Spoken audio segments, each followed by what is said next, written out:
There is an ocean of everything you want: success, power, and the most satisfying relationships. It's all available and waiting for you. This is The Zone of Action with your host, Gerald Action Jackson. This podcast is both a testimony and an explanation. Allow me to explain. There's something I've been sitting on for a long time, and now that it's finally moving, I feel like it's worth talking about. Not from a place of hype, not from a place of trying to impress anyone, but from a place of real experience. I've been working on a project for close to 11 years. Now, when I say working on it, I don't mean every single day hands-on. I mean, it's been in my mind, it's been on paper, it's been in conversations. It's been in those quiet moments where you're thinking about what could be. It was one of those ideas that just wouldn't leave me alone. You know, the kind that keeps tapping you on the shoulder saying, you need to do something with this. And for a long time, I didn't. If I'm being honest, there were moments where I was drifting. Life, business, responsibilities, all of it has a way of pulling you in different directions, but the idea never left. It just waited. And recently, I finally had the opportunity to launch it. Now it's live. It's taking shape. It's moving fast. And I can already see what it can become. Let me be clear. It's probably not going to make any money in the first 6 to 9 months. And I'm fine with that. It's structured to operate on its own for that period of time. That was intentional. I didn't build this for quick money. I built it for sustainability. But here's the part that surprises people when they hear it. Nobody knows I'm behind it. And I mean nobody. Not my brothers, not my sister, not my mother. People who are working on the project signed non-disclosure agreements. Even family members signed them. That wasn't an accident. That was by design. I don't want my name attached to it. I don't want people to know I created it. I don't want people to know I profit from it. I don't even want people to know it was my idea. Now, when I first said that out loud, especially to my wife, there was some confusion.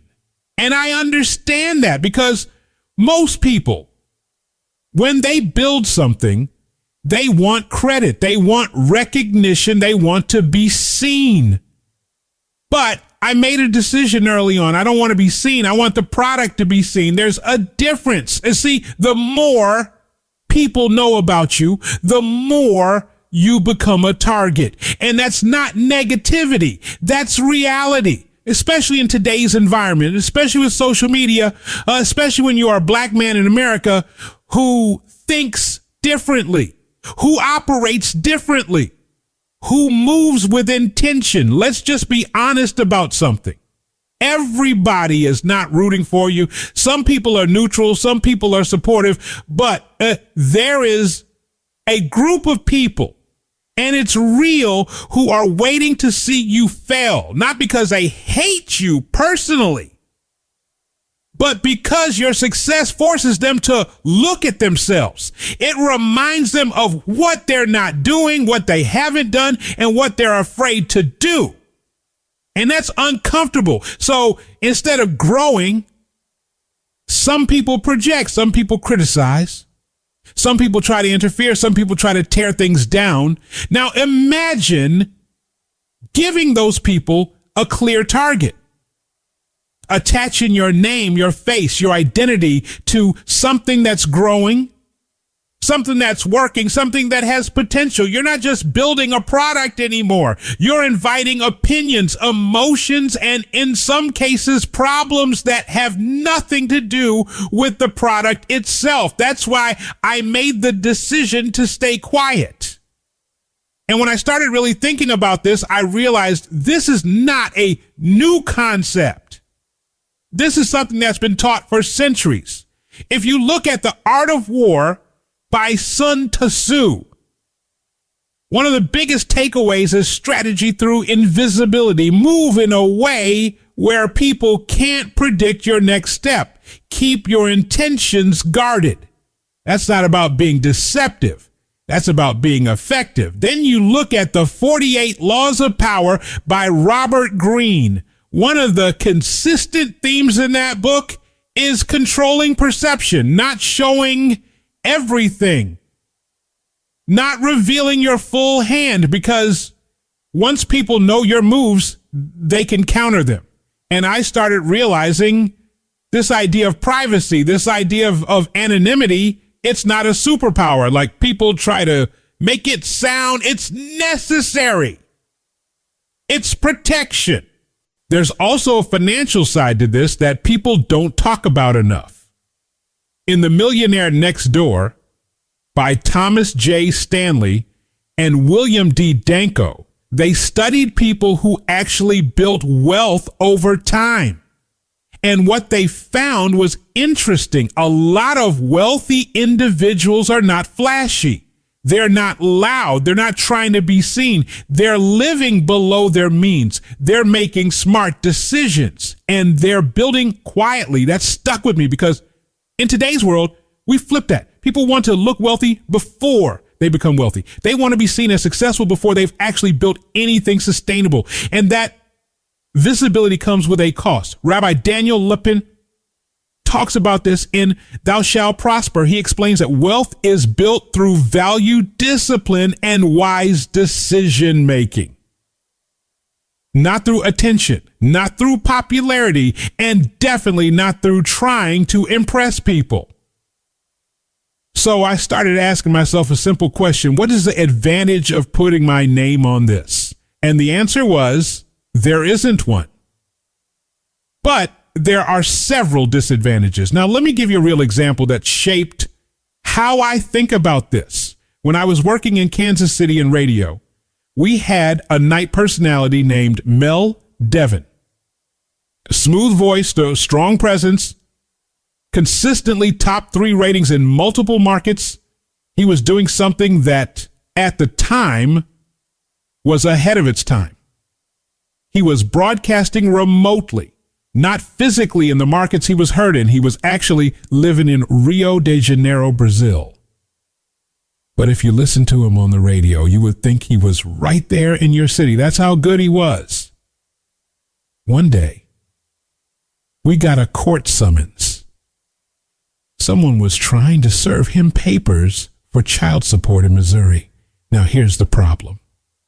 He had never lived in Missouri. He had never even been there. What happened was someone heard his name, associated him with success, and made an assumption. They figured this guy probably has money. Let me file this case. Maybe he won't show up. Maybe I get a default judgment. Now the case eventually went away because it had no foundation, but the lesson was clear. Visibility creates vulnerability. People will make assumptions about you. Some of those assumptions can turn into actions, and not all actions are fair, logical, or even based in reality. Now bring that into today's world with social media. In the book So You've Been Publicly Shamed by John Ronson, he walks through real cases of how quickly public perception can spiral. Someone says something, someone interprets it a certain way, and before you know it, that person's life is being dissected by thousands, sometimes millions of people.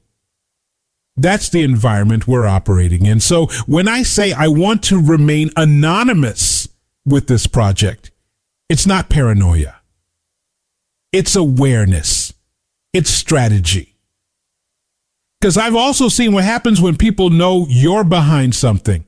I've had situations where people tried to sabotage projects simply because I was involved. Not because they had an issue with the product. Not because the idea didn't make sense, but because my involvement triggered something in them. And that's a tough pill to swallow, but it's real. Sometimes your success is not the problem. Your identity is, and I say this with full awareness of who I am. I'm a black man in America with a mindset that's not common. I think differently. I execute differently. I don't drift the same way a lot of people drift. If I had to estimate, maybe 13 to 25% of people think the way I do when it comes to discipline, execution, and long-term vision. That means I'm in a minority.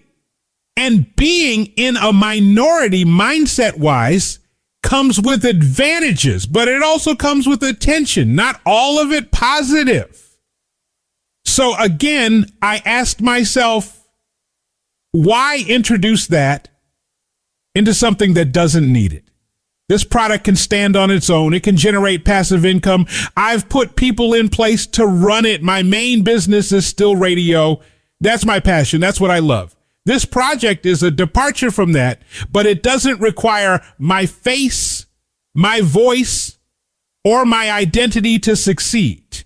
So I made a decision. Let it grow on its own. Let people engage with it without bias. Let the value speak.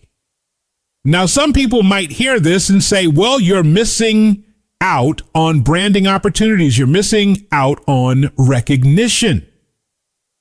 And maybe that's true, but I'm also avoiding unnecessary problems. I'm avoiding becoming a distraction to the product. I'm avoiding giving people a reason to not use something that could help them.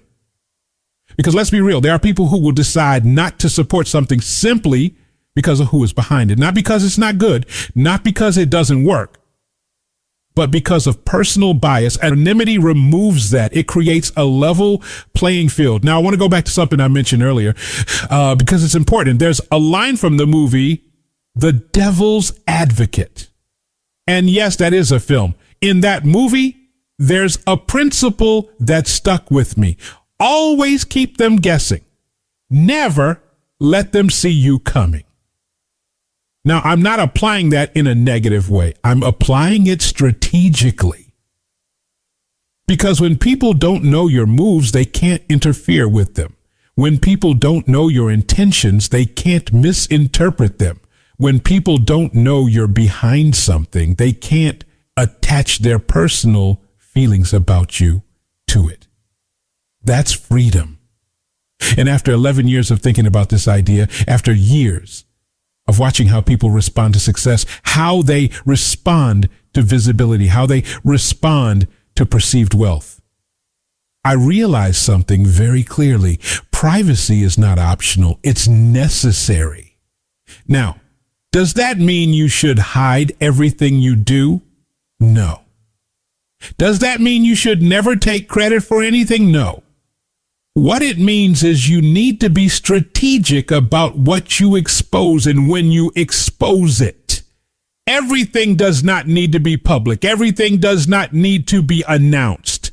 Everything does not need to be validated by other people.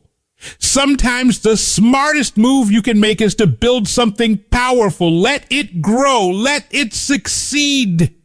And never attach your name to it. That's where I am right now, 11 years later. The idea is no longer just an idea. It's real. It's moving. It's working. And the best part about it, it's doing all of that without me being the face of it. And I'm perfectly fine with that. Because at the end of the day, I'm not chasing attention. I am building value. And value does not need an introduction. Check us out on Instagram and Twitter, JeroldJax, on Facebook, Gerald Action Jackson and Zone of Action. Check out the website, GeraldJackson.com. Happiness starts with you, not with your relationship, not with your job, not with your money, but with you in the zone of action.